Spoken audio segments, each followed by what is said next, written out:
Ora, muito boa noite a todos os que já estão aqui conosco.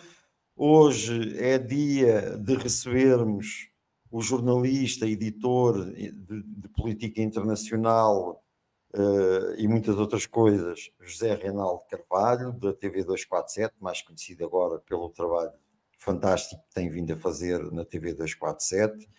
Temos hoje o privilégio de contar uma vez mais com a sua presença aqui conosco para discutir os temas da atualidade, principalmente a atualidade que nos liga ao Médio Oriente. Quero agradecer também os amigos multipolares que já estão aqui conosco e que estavam aqui à nossa espera e dar as boas-vindas uma vez mais ao José Reinaldo. Boa noite, seja bem-vindo aqui ao nosso canal. Boa noite, Hugo. Boa noite a todo o nosso público em Portugal e também no Brasil e outros países da lusofonia. É um prazer imenso estar aqui convosco. Muito obrigado. Hoje estamos a transmitir também para o canal Voz Trabalhadora, como temos vindo a fazer, que é brasileiro, e temos outros canais também, do professor Alexandre Miran, Mídia Livre, o M65, para onde retransmitimos estas lives. Portanto, temos aqui bastante gente para alargar a nossa intervenção. O tema que nós lançámos para hoje, enfim, está ligado ao que está a passar no Médio Oriente e o que, enfim, eu ia partir de uma notícia, de uma peça jornalística que hoje surgiu nos Estados Unidos, que não é uma, são várias, são cerca de 19 peças sobre uma ideia relativa à intervenção de Israel no Médio Oriente e que tem a ver com isto. Segundo estas peças jornalísticas, que são da Associated Press, portanto, de organismos muito conhecidos, a intervenção militar de Israel no Líbano, na Síria, em Gaza, mas principalmente no Líbano, na Síria, está a alterar o equilíbrio de poder no Médio Oriente. Segundo eles, o Irão tem, nos últimos anos, na última década e meia, conseguiu criar uma rede uma rede de intervenção paramilitar que de alguma forma ameaçou o poder militar israelita sionista no Médio Oriente, e na opinião, enfim, dos articulistas, dos jornalistas que escreveram estas peças, a forma como Israel está a seguir a sua intervenção militar e a eficácia que eles atribuem a essa intervenção militar está a destruir toda a base militar construída pelo Irão nesse período, toda a base de poder iraniana que o Irão construiu nessa década e meia. Portanto, alterando a relação de forças e colocando Israel numa posição de vantagem relativamente ao Irão e aos aquilo que eles designam os seus proxies. Qual é a opinião que o José Reinaldo tem sobre isto? Israel está mesmo a ganhar vantagem militar, política, na relação de poder no Médio Oriente resultante da sua intervenção? Muito bem, é isso. Aí trazes muitas questões de uma certa complexidade que precisa a gente analisar com prudência e, ao mesmo tempo, com equilíbrio, né? Se nós olharmos o cenário imediatista das ações militares israelenses na faixa de Gaza e no Líbano, pode-se ter uma impressão inicial de que Israel está realmente vencendo a guerra. Isso por conta das imensas destruições que provocou. Praticamente o território todo da faixa de Gaza está dizimado, e o fato também de ter conseguido assassinar as lideranças principais, ou algumas das principais lideranças, tanto do Hamas quanto do Hezbollah.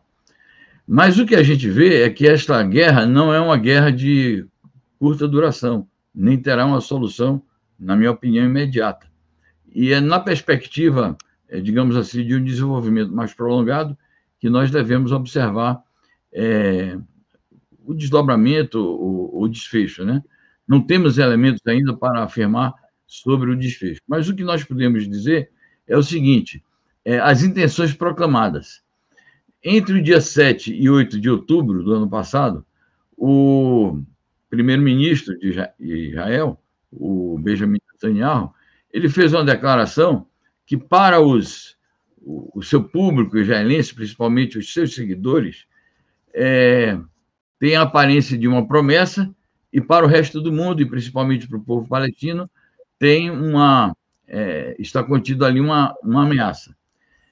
O que é que ele disse? Ele disse o seguinte: ao cabo desta guerra, que ele esperava que tivesse desfecho mais curto do que a duração está revelando, ele disse: ao cabo desta guerra, o mundo verá outro Oriente Médio, uma outra configuração de forças, uma outra relação entre os atores políticos estatais e não estatais. Portanto, ele fez para o povo, para a população israelense, ele fez uma promessa de que Israel teria, digamos, paz, na medida em que, paz e estabilidade, na medida em que conjuraria as ameaças todas que eles consideram que advêm dos palestinos e das forças da resistência palestina. Mas para os povos do Oriente Médio, principalmente o povo palestino, e sequencialmente, como a gente está vendo, o Líbano e outras populações, e o Irã, que é um outro estado. O eixo da resistência. O eixo da resistência, exatamente. Isso soou como uma ameaça, porque para o Benjamin Netanyahu conseguir esse objetivo de reconfigurar todo o Oriente Médio, ele precisa fazer muitas guerras, ou precisa fazer uma guerra prolongada e multidimensional. Ele tem que ir para cima, como já está indo, do Líbano, ele tem que ir para cima do Iêmen, ele tem que enfrentar as forças militares, chamadas de milícias, né, que atuam pró-eixo da resistência, e islâmicas, que atuam no Iraque e na Síria, e, sobretudo, ele tem que fazer um acerto, final de contas, com o Irã, porque o Irã converteu-se, por conta da evolução dos acontecimentos, objetivamente, na grande força capaz de conter Israel. A pergunta é se ele terá fôlego para, o Netanyahu, eu digo os sionistas que estão no poder, se terão fôlego para levar adiante essas conquistas. Então, eu diria que essa luta está em aberto. A única certeza que a gente pode ter é que ela será prolongada, é uma espécie de guerra prolongada, onde a guerra interestatal ainda não está completamente instalada, mas pode vir a ser instalada, e onde Israel, que é uma potência militar e também um país nuclearizado, tem que se enfrentar com forças que, ainda que menores do ponto de vista militar, porque, claro, há uma desigualdade de forças entre Israel e essas forças do eixo da resistência, e mesmo em relação ao Irã, então ele tem que fazer um enfrentamento de longo prazo com essas forças que apostam numa resistência histórica, apostam na capacidade de resiliência, principalmente do povo palestino, que tem enfrentado episódios de genocídio ao longo dessa história de quase 80 anos. Então, eu diria que isso está em aberto. Um outro aspecto a considerar é que, na verdade, quando Israel faz esse genocídio,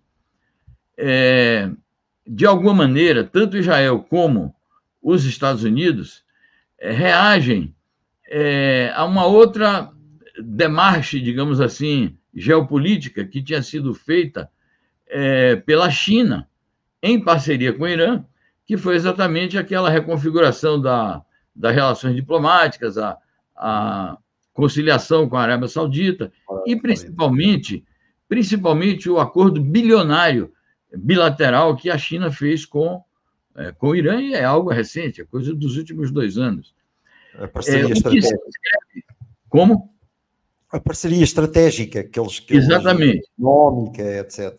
Isso, a qual acaba de esbater lá no BRICS, porque o Irã recentemente ingressou no BRICS e vai participar da cúpula do BRICS já na condição de país membro. Então, eu não quero estabelecer uma relação de causa e efeito mecânica entre a reconfiguração do mundo multipolar e a existência do genocídio, que tem causas próprias, específicas ali do conflito com a Palestina. Mas esse pano de fundo em que essa guerra e esse genocídio estão ocorrendo no marco da formação do mundo multipolar, e com este protagonismo da China, e essa inserção da China também na geopolítica do Oriente Médio, isso cria, na minha opinião, dificuldades adicionais para Israel cumprir o seu desiderato e para os Estados Unidos continuarem exercendo o seu domínio, como faziam antigamente ali na região.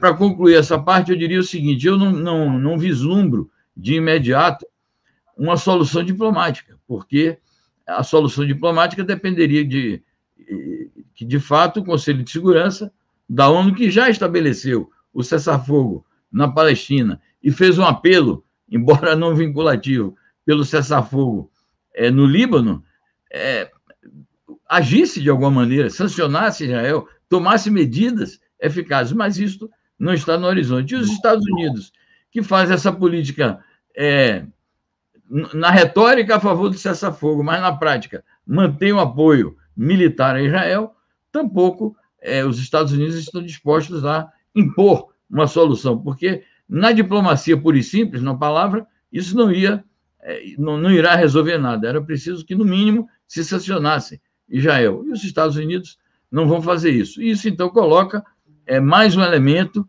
a favor da tese de que não há uma solução diplomática à vista, e como tampouco há uma solução militar completamente configurada, porque uma coisa é destruir Gaza, outra coisa e uma coisa é também fazer uma destruição das infraestruturas no Líbano, outra seria ou será um enfrentamento tete a tete com o Irã, entre dois Estados nacionais, porque o Irã, muito embora inferior em armas em relação a Israel, mas é também um país poderoso, não se pode subestimar a força militar do Irã, nem a capacidade de resistência desse país. Portanto, eu não vejo uma solução final a curto prazo a favor de Israel. Portanto, eu seria mais prudente do que os israelenses cantando vitória. Pois é que tu há pouco falavas da luta histórica que se desenvolve, e é interessante que nós, quando falamos com gente da Palestina, eles têm essa noção da luta histórica que estão a travar.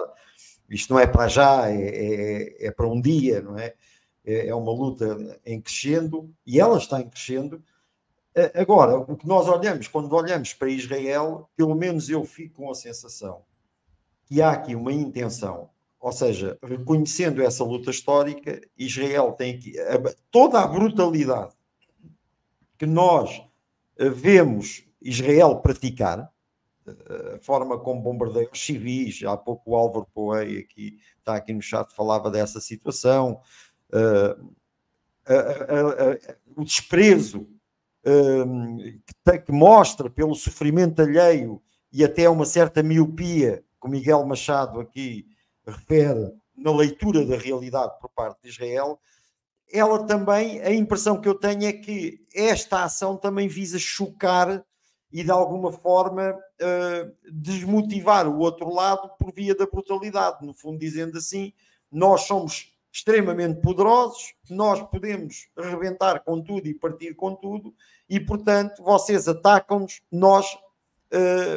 nós contra-atacamos 100 vezes mais fortes, de forma a provocar aquela palavra que o Biden gosta muito de usar, que é o deterrence, a dissuasão, no fundo provocar uma certa dissuasão de forças. E neste sentido, quando nós olhamos para o eixo da resistência e a forma como ele se está a comportar, tu achas que isto está a ter algum efeito que nós podemos ver no comportamento mais cauteloso, mais taticamente, se calhar, mais estudado? Achas que podemos ler aí esse receio da escalada?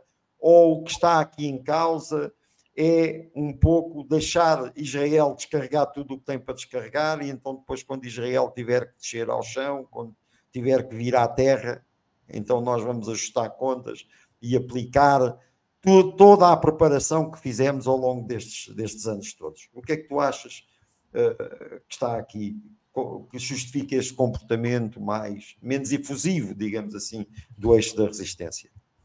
Bom, de fato, primeiramente eu gostaria de, reforçando o que você disse sobre a brutalidade de Israel, aproveitar essa ocasião de que nós estamos aqui conversando sobre esse tema palpitante para, digamos assim, enfatizar as denúncias que têm sido feitas mundialmente por muita gente, por muitos democratas, muitos patriotas, muitos ativistas nas mídias, gente organizada e gente não organizada também, a opinião pública de uma maneira geral, contra esses crimes brutais que Israel está praticando, né? É preciso sempre fazer esta denúncia.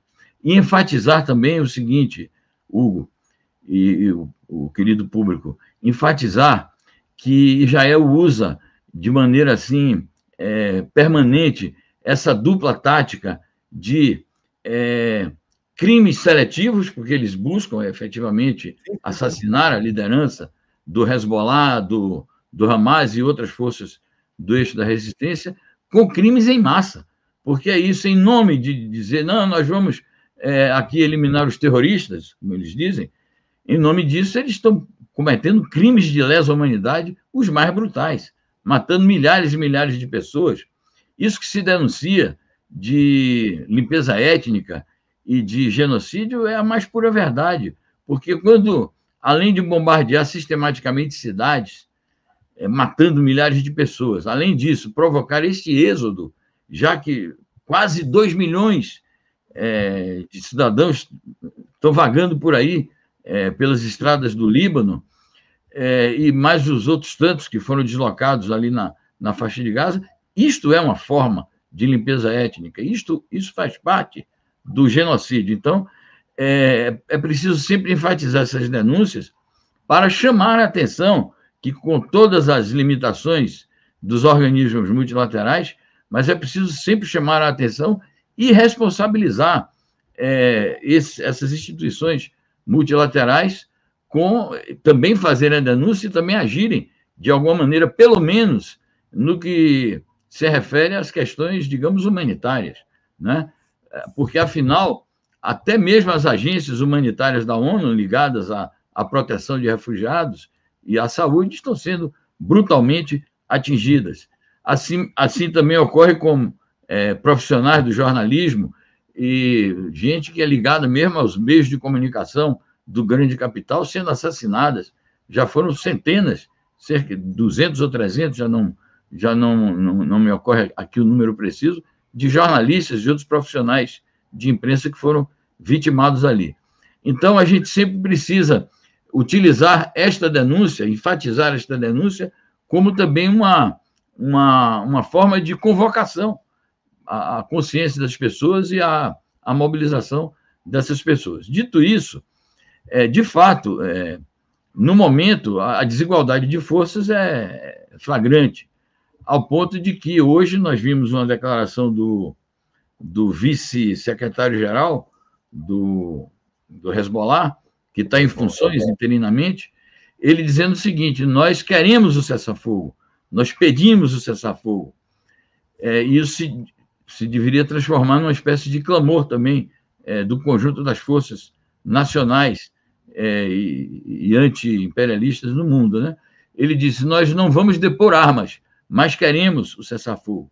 A gente percebe que há um risco mesmo de eles levarem isso adiante, os israelenses, os sionistas, aos extremos de provocar uma tragédia ainda maior. Mas, portanto, a gente pode dizer que sim, eles estão numa vantagem relativa, mas é possível que isso tenha um limite histórico, né? É possível que isso tenha, ao cabo de um processo de acumulação de forças, eles sofram também uma derrota histórica. É preciso levar em conta que, apesar da impotência das instituições multilaterais, o isolamento diplomático de Israel é algo assim a olhos vistos.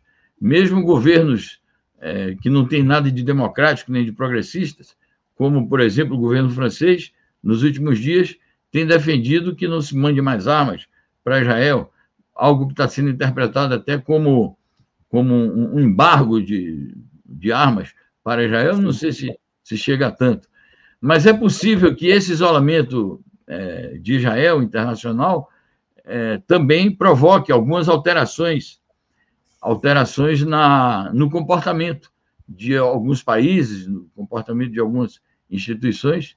Então, eu continuo achando que é algo que está em aberto, admitindo que Israel tem, digamos assim, uma vantagem clara nesse momento do embate, mas, em absoluto, eu acredito que o chamado eixo da resistência vai capitular e vai desistir de fazer o enfrentamento mesmo nas condições de desigualdade. E, claro, o Irã se comporta de maneira prudente, porque, claro, que uma guerra direta é sempre algo que pode resultar numa tragédia para a própria sobrevivência do país, e eles precisam ser realmente cautelosos em relação a isto.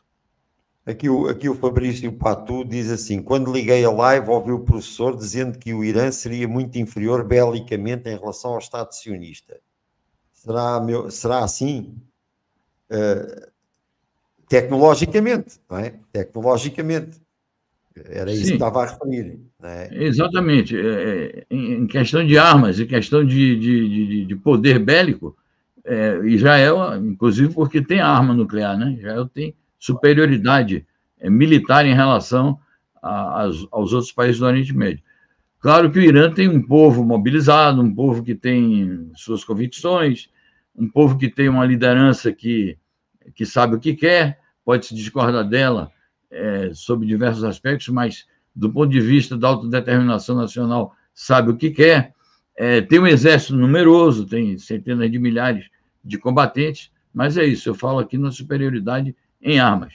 Mas a história mostra que muitos exemplos de que, mesmo inferiores em armas, algumas forças políticas e algumas populações, se bem orientadas, têm capacidade de resistir e possibilidade de vencer. Não era, em absoluto, apresentar um quadro de pessimismo, apenas constatar uma realidade.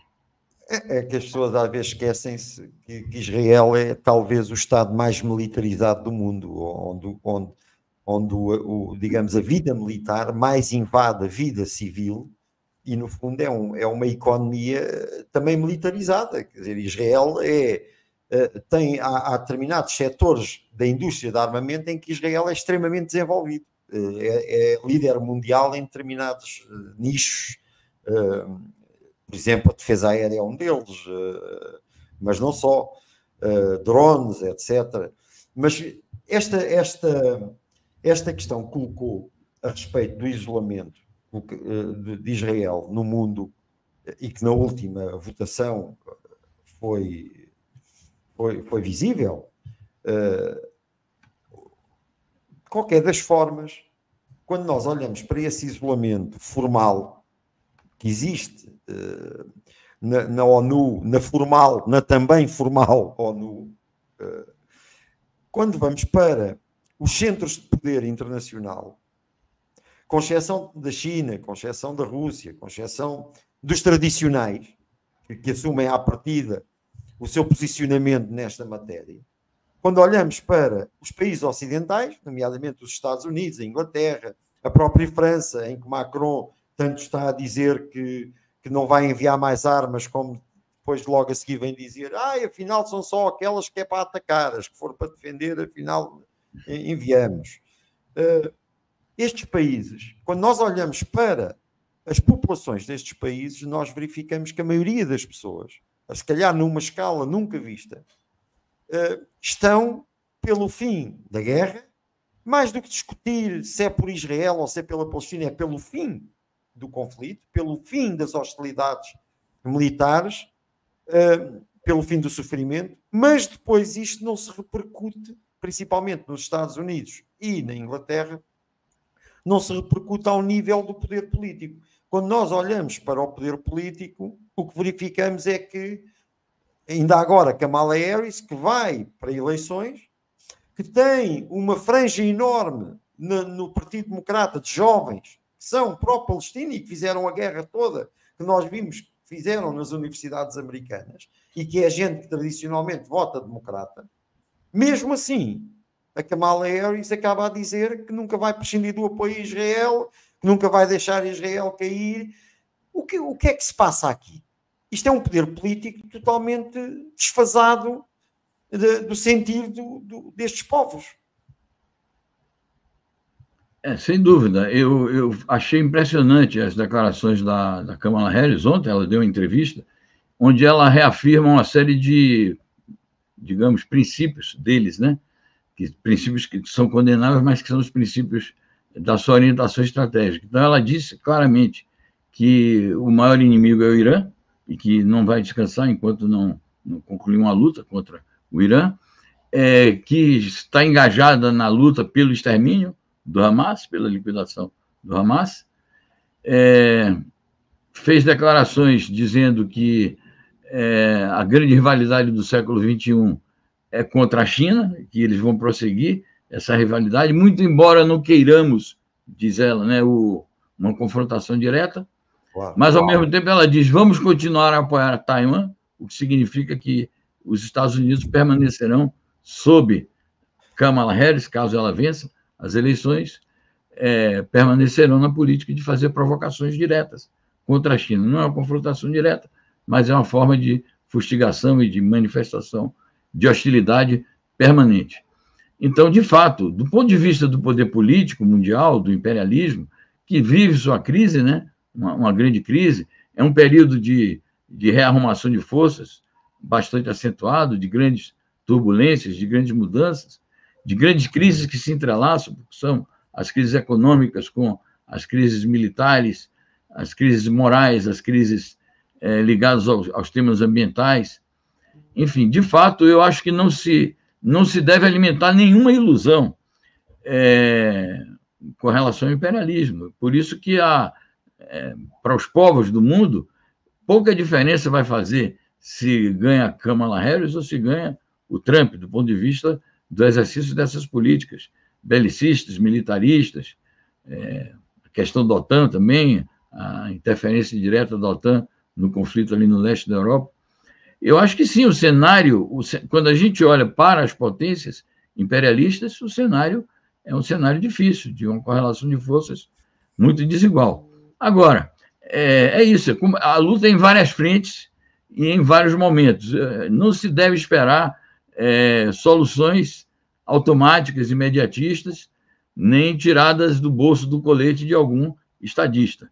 E levar em conta que outras lutas de outras populações e de outros países vão se somar. Aqui na América Latina, a gente vê muito potencial de luta. Se isso não se manifesta ainda sob a forma de lutas radicais, como já foi no passado, mas os fatores para que isso ocorra vão se acumulando. Então, eu acho que é isso. De um lado, há muitos perigos, muitas ameaças à paz, à democracia e à autodeterminação dos povos, e, de outro lado, a situação vai se acumulando no sentido de revoltas populares que se traduzirão em embates de diferente natureza que a gente não tem nem capacidade de prever como e quando. Aqui no caso, ainda bem que falaste da questão das eleições americanas, que é um dos assuntos mais discutido e até fraturante, e que tem muita importância nesta questão para Israel. Uma das coisas que apontam de forma mais comum ao trumpismo, digamos assim, aos apoiantes de Trump, é que Trump vai trazer o fascismo aos Estados Unidos e vai trazer, no fundo, representa o fascismo. Eu pessoalmente acho que o fascismo, mais do que estarmos à procura se corresponde a uma atitude mais ou menos retrógrada, mais ou menos reacionária, eu acho que o fascismo corresponde a um estado digamos, a um estado do próprio capitalismo. Ou seja, é um momento em que o capitalismo atinge um nível de concentração da riqueza de tal forma elevado nas classes mais ricas, que para manterem esse ciclo de acumulação, para manterem essa intensidade de acumulação, têm de recorrer à repressão das massas, porque essa riqueza é deslocada do trabalho para o capital. E nós hoje, quando olhamos para os dados da redistribuição da riqueza nos Estados Unidos, verificamos que hoje em dia os 10% mais ricos controlam tanta riqueza, mais de 30%, 35% ou 38% da riqueza produzida em cada ano, como controlavam nos anos 20 e 30 do século XX, portanto, nos anos em que surge a ameaça fascista. E isto acontece, esta escalada na concentração de riqueza que produz o fascismo, acontece sob a égide do Partido Democrata. Acontece depois de dois mandatos do Obama e apenas um do Trump. Quando olha para esta situação, o que é que acha que pode significar a vitória de um ou outro em matéria de relações internacionais, tendo em conta a forma como eles também depois conseguem ou não integrar as várias fações internas que existem dentro dos Estados Unidos? Há diferenças na forma como eles depois atuam para fora? Bom, a impressão que eu tenho é que não há diferenças essenciais, né? Veja que você mencionou aí os 2 mandatos do Obama e o mandato do Trump. Antes do Obama nós tivemos, teve o Bush, mas antes do Bush nós tivemos o Clinton, né? É bom a gente observar quem fez mais guerras, quais foram as administrações estadunidenses que nos últimos 30, 40 anos fizeram mais guerras. Isso de um lado. De outro, olhar para a política externa do Partido Democrata no governo Biden. O governo Biden, o presidente Biden, quando tomou posse, quando deu posse ao Antony Blinken, ele disse o seguinte: o centro da nossa política externa, para além de ser a luta pela manutenção da primazia dos interesses dos Estados Unidos e da liderança dos Estados Unidos, todos eles dizem isso, né? Para além disso, para conseguir isso, nós vamos lutar contra a ascensão da China, vamos lutar contra o perigo russo, né? E vamos garantir a presença militar estadunidense no mundo. Além da OTAN, que se expandiu muito para o leste da Europa, nós observamos essas iniciativas relativamente ao Índico, com aquelas iniciativas que houve com a Austrália e o Reino Unido, o AUKUS, né? O AUKUS. A China fez uma denúncia: vocês querem fazer uma mini OTAN aqui na região da Ásia-Pacífico, e nos últimos dias surgiu uma insinuação do governo japonês, do novo primeiro-ministro, dizendo que é preciso criar algo semelhante a uma OTAN do Extremo Oriente.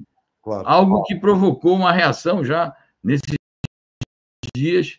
Eu li uma matéria no Global Times, exatamente hoje, e nós publicamos o resumo dessa matéria no Brasil 247, vários países da ASEAN queixando-se dessa iniciativa japonesa. Então, ao que nós assistimos, sob a égide dos governos democratas, é esta expansão do militarismo estadunidense, a consolidação das suas bases militares, o aperfeiçoamento das suas armas nucleares, e, portanto, eles não têm nem como se queixar das ameaças que o Putin está fazendo de que vai reconfigurar a política nuclear da Rússia, porque tem um imperialismo coletivo nuclearizado, fornecendo armas a um adversário direto da Rússia, que é um procurador deles, do imperialismo coletivo, para atacar as profundezas do território russo.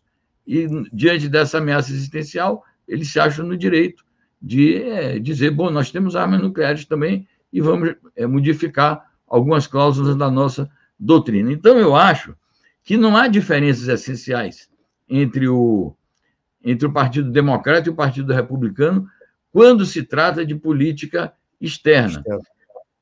política externa. Quando se refere às questões internas dos Estados Unidos, a gente sabe o nível de falência do sistema político americano do ponto de vista democrático, tal como os povos do mundo concebem a democracia. Porque no palavreado do Partido Democrata, as questões, digamos assim, de direitos civis, como eles chamam lá, direitos humanos ou direitos democráticos, elas hoje se referem mais a esses temas correspondentes ao chamado identitarismo do que ao exercício pleno, propriamente, de uma democracia que assegure a elevação do bem-estar das pessoas. Então, também desse ponto de vista, o discurso do Partido Democrata é muito frágil. Que há diferenças lá entre eles e que para a população estadunidense seja melhor a vida, digamos assim, dentro de todas as restrições que os Estados Unidos impõem, que os setores da opinião pública americana se sintam mais à vontade com esse palavreado do Partido Democrata, é compreensível pelas tradições do país, toda a história deles. Mas há um ambiente de falência dessa chamada democracia americana. Para generalizar um pouco mais os exemplos, você entrou aí na questão do capital, na questão das desigualdades, das políticas antissociais. Vejam os mecanismos democráticos, entre aspas, pelos quais o senhor Emmanuel Macron impôs a reforma previdenciária na França.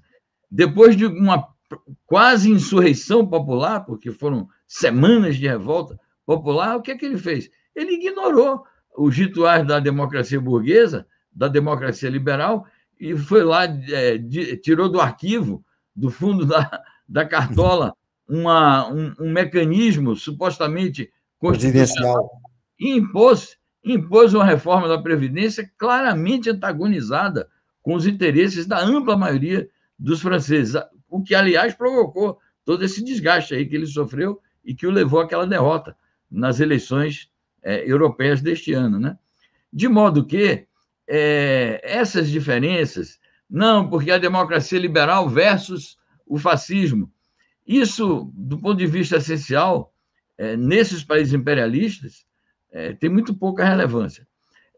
Para concluir esse comentário, há muita gente aqui no Brasil que tem essa ilusão, porque o Biden foi um dos primeiros a se pronunciar contra aquela intentona golpista que houve no Brasil em 8 de janeiro de 23. Ele foi solidário ao Lula e disse que estava ali para garantir a democracia no Brasil. E como isso, essa polarização dos Estados Unidos se reflete aqui no Brasil de maneira caricata, às vezes, os bolsonaristas com o Trump e os democratas, entre aspas, né? Todos os liberais, incluindo os conservadores brasileiros, com o Partido Democrata. Então, isso despertou uma certa simpatia e uma certa torcida aqui no Brasil pela candidatura da Kamala Harris. Há mesmo gente de esquerda que pensa assim, que vamos torcer pela Kamala Harris, vamos ajudar o Partido Democrata a ganhar as eleições, como se o Brasil dependesse disso para garantir a sua estabilidade democrática e para garantir o desenvolvimento nacional. Essas pessoas se esquecem que o Biden quer é retirar o Brasil e os outros países latino-americanos da influência crescente da China, porque a parceria da nova iniciativa da Franja e da Rota, nova Rota da Seda, já envolve 22 países da região latino-americana. O Brasil ainda não entrou. Então, o Brasil está no meio de uma disputa entre os Estados Unidos e a China. Mas tem gente que se acha mais confortável estando com uma aliança com o Partido Democrata, algo que eu acho que é completamente alheio ao interesse nacional. O que é que justifica, na sua opinião, que o Brasil não pertence ainda às novas rotas da seda? Até um país como o Peru já pertence. O porto que foi construído no Peru, em princípio, é de grande importância, poderá ser de grande importância também para o próprio Brasil, do ponto de vista da exportação das matérias, quer dizer, dos alimentos, que são enviados que são mandados para a China. Porque é que o Brasil ainda não entrou, digamos, numa parceria mais profunda com a China? O que é que limita isso? Bom, eu acho que no Brasil, nos setores que dirigem a diplomacia brasileira, o famoso Itamaraty, há muitas discussões sobre exatamente como o Brasil deveria se comportar em face dessa rivalidade entre a China e os Estados Unidos. Há muita gente que diz o seguinte: não está se implantando um mundo multipolar, e sim uma nova bipolaridade, e nessa bipolaridade o Brasil não deve tomar o partido de um dos polos. Então, isso é uma tese que circula no Itamaraty. Mas eu acho que até a próxima visita que o Xi Jinping vai fazer aqui ao Brasil, na ocasião, daqui a um mês, na ocasião do G20, que será sediado no Rio de Janeiro, eu tenho a impressão que as questões vão ser colocadas mais objetivamente sobre a mesa e, na minha opinião, a tendência mais favorável é que o Brasil se incorpore a essa iniciativa, até porque há uma carência muito grande hoje de fundos, de investimentos para... Você mencionou aí o Porto, para a criação... Um dos gargalos do desenvolvimento nacional brasileiro é a precaríssima infraestrutura. O Brasil precisa de obras de infraestrutura e esse é um dos fortes que a gente pode... É uma das fortalezas na qual a gente pode se apoiar para atrair investimentos, fundos de investimentos da China, para acelerar a criação de melhores infraestruturas que deem sustentação ao nosso desenvolvimento.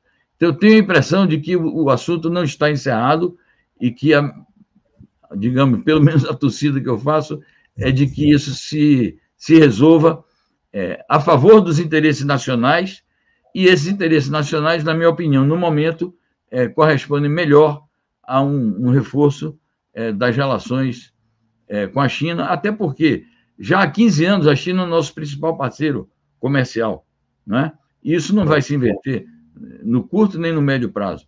Então, eu acho que a adesão a essa parceria seria uma espécie assim de corolário desta realidade que já está estabelecida. Voltando ao Médio Oriente, há pouco tinha falado dessa bipolaridade mundial entre a China e os Estados Unidos. Enfim, um mundo multipolar com dois polos mais agregadores que os restantes, digamos assim. Nesse jogo, o Médio Oriente, no fundo, espelha esse jogo também. Quando olhamos para o conflito Israel-Irão, no fundo, o que está aqui também é esse jogo de confrontação através de duas forças. Recentemente saiu um dado, foi americano, mas vale o que vale, mas tem alguma importância, que é o facto de a China supostamente comprar a maioria do petróleo iraniano. Parece que mais de 90% do petróleo iraniano vai para a China. Eu não sei como é que os Estados Unidos sabem disto. Isto não é pago nem pelo SWIFT, nem é pago por dólar sequer. Portanto, isto sai fora dos sistemas de pagamentos e transações ocidentais. É muito difícil sequer perceberem quanto petróleo é que o Irão produz. De qualquer das formas, quando nós olhamos para esta situação e vemos este forcing que os Estados Unidos fazem pelo apoio a Israel, que influência é que isto tem para a manutenção do dólar? Isto tem a ver, na sua opinião, com uma espécie de luta final pela manutenção do dólar? Bom, não sei se é já uma luta final, porque essa questão de substituição de moeda às vezes implica uma transição muito longa. Mas, efetivamente, está em curso, sim, uma mudança nesses padrões monetários, está em curso uma mudança na arquitetura financeira internacional. É que isso não se coloca de maneira abrupta, até porque a China é detentora de grandes reservas em dólar e isso faz com que ela própria tenha prudência na maneira de se conduzir. Em relação a isso, mas eu não tenho dúvida de que o desenvolvimento do Banco do BRICS, por exemplo, o desenvolvimento das iniciativas de livre comércio que a China está tomando em relação a países da ASEAN e de uma outra iniciativa, uma grande parceria comercial no plano asiático. Acordos de livre comércio, seja bilaterais, seja entre a China e determinados blocos de países asiáticos. Isso tudo vai levar a uma mudança no médio ou no longo prazo da arquitetura financeira internacional.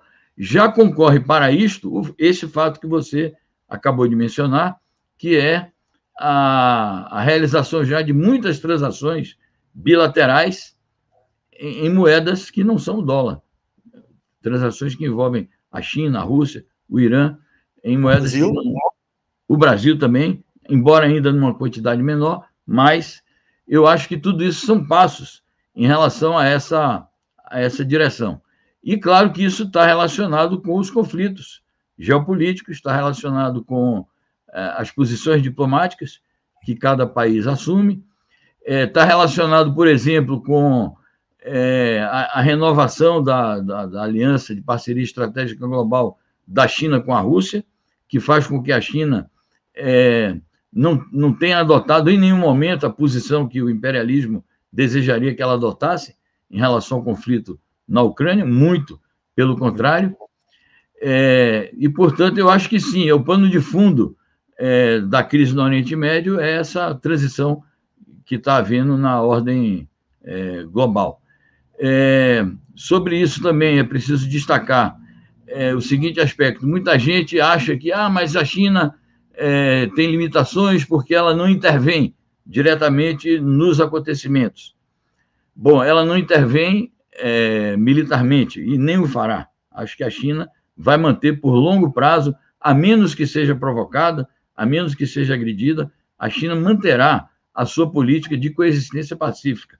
Isso cada pronunciamento internacional que a liderança chinesa faz é nessa direção, porque ela considera isso uma questão assim essencial, a manutenção de um entorno pacífico no mundo e principalmente naquilo que envolve as suas relações diretas.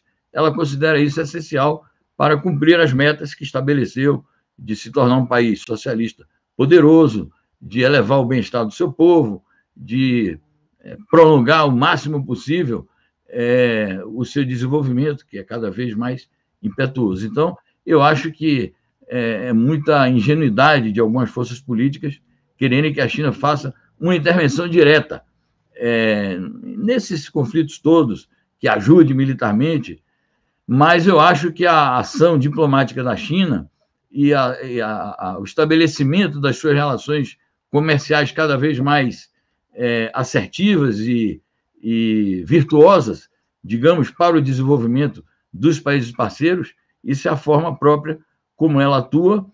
O efeito disso pode ser mais duradouro, assim, pode demorar mais, pode ser mais a longo prazo, mas é algo que efetivamente ocorre. Portanto, o fato da China não estar intervindo militarmente não quer dizer que ela esteja alheia a esses conflitos, e que não quer dizer que ela não atue no sentido de uma boa solução para esses conflitos. Os Estados Unidos, quando nós olhamos para este triunfalismo israelita e norte-americano, isto não me sai da cabeça que no início da guerra da Ucrânia também assistíamos a este triunfalismo. Passado um mês ou dois depois da guerra da Ucrânia começar, principalmente no outono de 2022, quando a Rússia perde aquelas posições em Kharkov, a Ucrânia já tinha ganho a guerra. Portanto, e nós aqui assistimos a esse triunfalismo. Mas, de qualquer das formas, quando nós olhamos para este triunfalismo, não podemos deixar de pensar que isto acontece muito porque os Estados Unidos apoiam Israel. Ou seja, muito do que ali está é apoio norte-americano.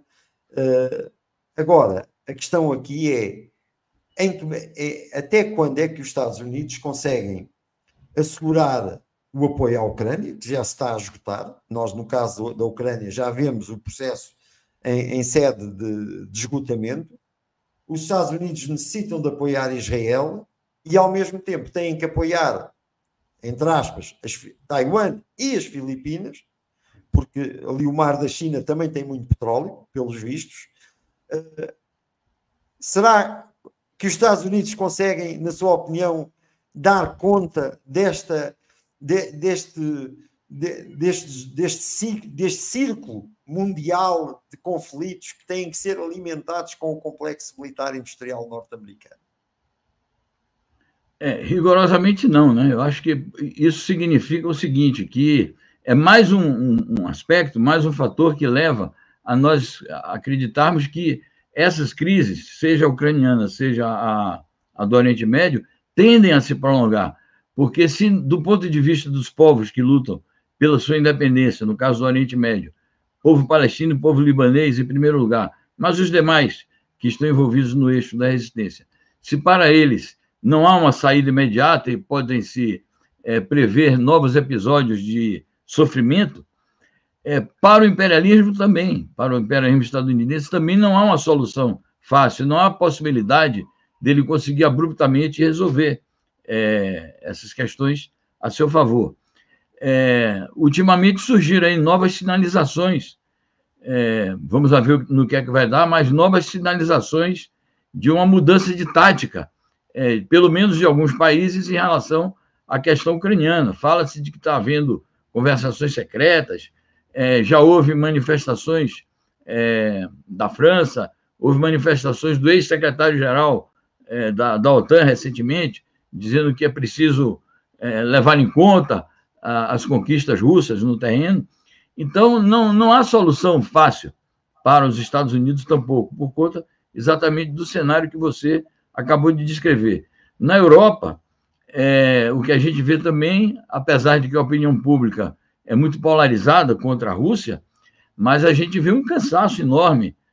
Chegam aqui notícias sobre crises sociais, crises econômicas, por conta do engajamento da aliança de países europeus, de governos europeus, com as posições ucranianas, com as posições da OTAN, e tudo isso cria também um ambiente de mal-estar social aí. E joga a favor isso. Hã? Joga a favor desse desgaste? Joga a favor dos agredidos ou joga a favor do Ocidente? É porque parece-me que os Estados Unidos, por um lado, como não conseguem essa vitória abrupta, optam por uma guerra de desgaste. Mas, ao mesmo tempo que optam por essa guerra de desgaste e arrastam a guerra, parece-me também a mim que isso acaba por jogar contra eles porque agrava as contradições em casa. É a opinião que tem também sobre isto. Eu acho que sim, e isso vai levar a que as contradições interimperialistas ali no âmbito europeu possam surgir. Eu não creio, por exemplo, que países como a Alemanha e a França mantenham indefinidamente, sob pena de sofrerem derrotas, esses governos, indefinidamente uma posição seguidista em relação aos Estados Unidos nessa questão ucraniana. Então, as contradições interimperialistas no âmbito da OTAN vão também se manifestar em algum momento. Tudo é uma questão de tempo histórico. Muitas vezes a gente deseja que explodam os conflitos e que cada país tome uma solução definitiva, mas eu acho que os elementos de confrontação entre essas potências também podem estar em curso, e isso pode trazer novos conflitos lá adiante e favorecer, portanto, as forças que lutam contra a OTAN, contra os Estados Unidos, contra a União Europeia, etc. Agora, o perigo imediato é também outro, né? Que é o que parece estar a suceder aí. É que na pouca capacidade que as forças de esquerda têm ainda para protagonizar a busca de uma alternativa, que também para elas a questão é de médio e longo prazo, no vácuo isso pode favorecer as forças mais extremadas da direita, né? Por isso que a gente vê esses fenômenos se manifestando aí. Portanto, no processo de acumulação de forças, o desgaste das relações dentro dos poderes, internamente em cada país, e entre esses países e os Estados Unidos, isso também eu acho que faz parte do cenário, ou fará parte do cenário. O Israel joga aqui também como uma dessas contradições. O problema de a agressividade de Israel, no fundo, até contribuindo, não sei se tem essa opinião, se pode de alguma forma contribuir para dissensos no seio, quer da NATO, quer da União Europeia. Por exemplo, nós vemos atitudes muito dispares entre o governo espanhol, por exemplo, e o governo inglês ou o governo alemão, por exemplo. Acha que também é de considerar essa contradição para além das contradições internas que podem existir? Eu acho que sim. Eu acho que a manutenção desse conflito e dessa atitude israelense pode, sim, levar a rachas aí na União Europeia e no seio da OTAN. Isso me parece que já há alguns sinais disto. Além das contradições que surgem dentro do próprio Israel, né? O Netanyahu aposta que a hegemonia dele no sistema político israelense será garantida com essa promessa que ele faz de que vai trazer a paz definitiva para Israel, mas pode surgir um outro cenário também. Mesmo considerando que a opinião pública israelense é polarizada pelo sionismo e tem antipatias claras e hostilidades claras em relação aos palestinos e aos outros povos árabes, mas as contradições internas ali também podem se agravar. Há problemas orçamentários gravíssimos, problemas fiscais gravíssimos, carências sociais que vão se acumulando, além de alguns fatores subjetivos, como esse fator ligado ao tema dos reféns.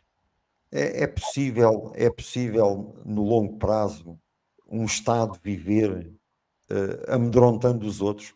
Parece ser essa a estratégia de Netanyahu, é criar um ambiente de terror à volta do Estado de Israel, que no fundo diga assim: vocês não me toquem, porque se me tocarem eu destruo-vos. Isto é possível um Estado viver? Conhece algum exemplo histórico que seja paralelo a isto? É que eu não consigo encontrar, mas gosto sempre de perguntar isto aos convidados. É muito difícil. Há um momento que isso tudo pode arrebentar, isso tudo pode se esgotar. É muito difícil. Isso provoca revolta, não tem como não provocar revolta, reações de todas as formas, né?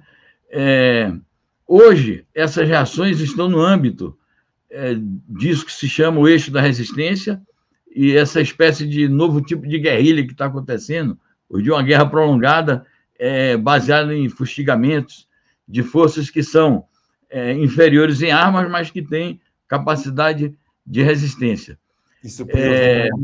Mas isso pode também se manifestar das maneiras mais indesejáveis, né? As maneiras mais brutais também, e isso pode também gerar outras formas de mal-estar nas populações das potências ocidentais. Está a referir à utilização de uma arma nuclear, por exemplo, por parte de Netanyahu? Pode ser isso, mas pode ser também ações, digamos assim, que fogem digamos, da normalidade de uma guerra, de uma confrontação entre forças armadas regulares ou irregulares e um Estado. Podem surgir episódios, como já vimos, né, na história. Já surgiram, né? Atentados, etc. E isso tudo criar um ambiente insuportável em vários países.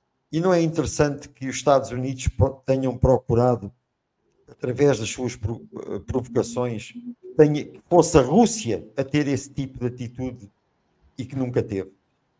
É interessante, porque os Estados Unidos, na minha opinião, tentaram sempre, ao longo da guerra, que a Rússia tivesse esse tipo de atitude descontrolada, abusiva, chocante, mas é Israel quem está a tê-la. Não é? Isto acaba por ser quase poético, digamos assim. Não é? É isso. E para isso, para tentar, digamos, corroborar essa versão, eles fabricaram uma série de notícias falsas, né, como massacres em maternidades, bucha, etc., né? E que tudo isso se comprovou falso. Arrebentaram com o Nord Stream. O Nord Stream. Então é isso. Eu acho que a Rússia, veja, nós não podemos imaginar que o Putin e sua entourage, sua equipe de poder, sejam ingênuos, né? Ou sejam aventureiros. Eles não vão cometer nenhum ato que leve a Rússia a um isolamento, levem a Rússia a perder a confiança dos aliados que tem. Agora, ao mesmo tempo, os adversários da Rússia não devem se iludir com a existência de uma Rússia tolerante à ultrapassagem de alguns limites. Então, é preciso sempre levar em conta a capacidade de luta de um país como a Rússia. Para acabar, já falámos aqui da Rússia, do Irão, da China e da forma contida, de alguma forma, passa a redundância, como têm atuado face às provocações do eixo imperialista. Podemos dizer que a paciência e a sabedoria é a grande arma do bloco anti-imperialista? Eu acho que sim, né? Muito embora nós não podemos ainda hoje supor que o bloco anti-imperialista ou as forças do mundo multipolar tenham uma capacidade plena de concertação e de atuação uníssona, né? Isso tudo ainda está em formação. O mundo multipolar, objetivamente, é uma realidade, isso não tem dúvida, e, na minha opinião, isso não volta atrás, mas ele ainda não tem as instituições que correspondam a uma nova realidade de exercício de poder. E as forças anti-imperialistas, ainda como resultado da derrota histórica que sofremos com a dissolução do bloco soviético, as forças anti-imperialistas não têm ainda uma interação e uma aliança que as levasse a uma atuação completamente unificada. Às vezes diz, mas o BRICS pode decidir tal coisa ou outra coisa, mas tampouco o BRICS é um bloco que tem essa organicidade. Nós não devemos idealizar as formas de luta, digamos assim, as formas de atuação das forças anti-imperialistas, até porque também as perspectivas nacionais não são as mesmas. Uma coisa são as forças anti-imperialistas que atuam na América Latina, outra perspectiva são as forças anti-imperialistas que atuam na Europa, outras são as forças que são objetivamente anti-imperialistas, mas que são expressões de poderes estatais, não é? E que tampouco tem uma orientação socialista, não é? Outra coisa, por exemplo, é a China, que tem uma orientação socialista, é socialista, é um partido comunista que está no poder, mas que não tem a prática de fazer uma intervenção direta sobre os rumos da orientação estratégica e tática dos seus aliados, por conta também de uma mudança de atitude que houve relativamente às práticas anteriores do movimento comunista. Mas eu acho que tudo isso está dentro do processo de acumulação de forças, de busca de uma convergência e de busca de uma atuação, digamos assim, que harmonize cada vez mais os determinados interesses. Eu vejo também, nessa perspectiva aí da atuação das forças anti-imperialistas, eu vejo com preocupação as disparidades que há entre distintas forças de esquerda. Eu observo isso olhando para o próprio ambiente interno no Brasil, em que há muitas contradições, por exemplo, de posicionamentos sobre a questão da Ucrânia, sobre a questão do Oriente Médio. Há muita gente que diz, eu também, eu vou ser solidário com os palestinos, mas, por favor, não me peça solidariedade com o Hamas, nem com o Hezbollah, que são forças terroristas. Então, isso é uma discrepância enorme. Em relação à questão ucraniana, nem se fala, o posicionamento que tem algumas forças progressistas e até mesmo comunistas no ambiente europeu. Então, o fato de que a esquerda se enfraqueceu e que tem muitas leituras díspares sobre os conflitos que estão em curso, isso também influencia ainda negativamente a uma tomada de posição mais uníssona das forças que lutam contra a política de guerra do imperialismo. Mas eu vejo tudo isso dentro do processo também. Em algum momento, vão surgir situações que favoreçam a uma convergência mais sólida de posições. É pena que às vezes pensemos que não, podemos não vivê-las porque elas podem não acontecer no nosso tempo. Mas às vezes também acontecem muito rápido, não é? É isso. Pode acontecer muito rápido. Podem acontecer muito rápido, porque as dinâmicas dialeticamente podem acelerar e por isso temos de estar preparados. Olha, muito obrigado por esta maravilhosa sessão de reflexão. Julgo que lá em casa, quem está a seguir-nos também, lá em casa ou na rua, onde esteja a seguir-nos, também não deixou de gostar deste trabalho que foi feito. Muito obrigado por teres aceito este convite. Não sei se há alguma coisa, algum tema, alguma matéria que queiras referir que, enfim, tenha a ver com isto ou com outra coisa qualquer que consideres que seja importante dizer. Mas pronto, agradeço uma vez mais por teres aceito o nosso convite. Muito bem, não, eu que agradeço. Para mim é uma honra participar aqui do canal Multipolar TV. Quero saudar a realização da convenção multipolar de canais, que está por se realizar. Ainda hoje, eu acabei um pouquinho antes da nossa entrada aqui, eu acabei enviando já um pequeno vídeo que me foi solicitado, então eu queria aproveitar para desejar sucesso a essa convenção, porque a luta de ideias é muito importante no momento que nós estamos vivendo, diante desse monopólio da usina de mentiras em que se converteram os veículos de comunicação do grande capital, sempre a serviço do imperialismo. E estou sempre à disposição, agradeço muito a atenção e sucesso aí para todos. Muito obrigado. Muito obrigado a todos lá em casa também. Peço que se inscrevam também no canal e nos canais parceiros para os quais estamos a transmitir. Coloquem o like também e partilhem. Partilhem aos amigos, à avó, ao cão, ao gato, a quem entenderem que devem partilhar, mas partilhem porque, como disse o José Reinaldo, o confronto das ideias é fundamental hoje em dia e é para isso que nós cá estamos, para elevar consciências, temos que elevar consciências e, enfim, partilhem, ajudem-nos também a fazer esse trabalho e agradeço muito a presença de todos. Uma vez mais, José Reinaldo, muito obrigado e até uma próxima, se assim estiveres disponível, e já disseste que sim. O problema é às vezes encontrar o espaço, não é? O tempo é uma coisa difícil de acomodar. E pronto, verdade. Vá. Um abraço, então. Vá. Um abraço, Hugo. Um abraço a todos aqui que nos acompanharam. Obrigado a todos. Boa noite, então, a todos. Boa noite.